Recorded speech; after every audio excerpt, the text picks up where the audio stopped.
bu mənim öyrətdiyim dərsdir. Amma tam dərs deyil. Niyə? Çünki mən xalçanın Azərbaycan üçün dəyərindən, həyatımızda olan, yəni yəni necə deyirlər, istiliyindən, gözəlliyindən danışmadım. Yəni xalçanı biz nə üçün istifadə edirik? Həm evimizi bəzəmək üçün, həm isti saxlamaq üçün, düzdür? Həm də əsasən də bizim keçmişdən bu günümüzə qədər ən böyük milli dəyərlərimizdən biridir, düzdür? Maddi dəyərlərimizdən biridir.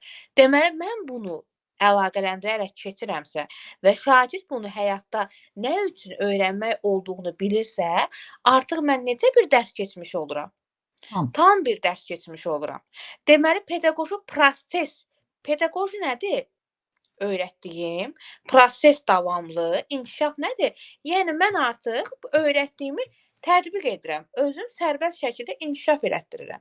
Və bu prinsiplərin tamlıq prinsipi də tam dərs keçmək deməkdir. Aydındır? İndi öz-özdən bir tam dərs yazın. 5-dən 9-a kimi dərs tədris edirsiniz.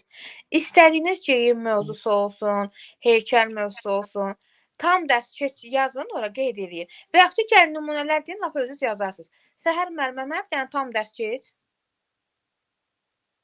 Bir mövzu götür, geyim mövzusunu götür. Şagirdə geyim haqqında danış, sonra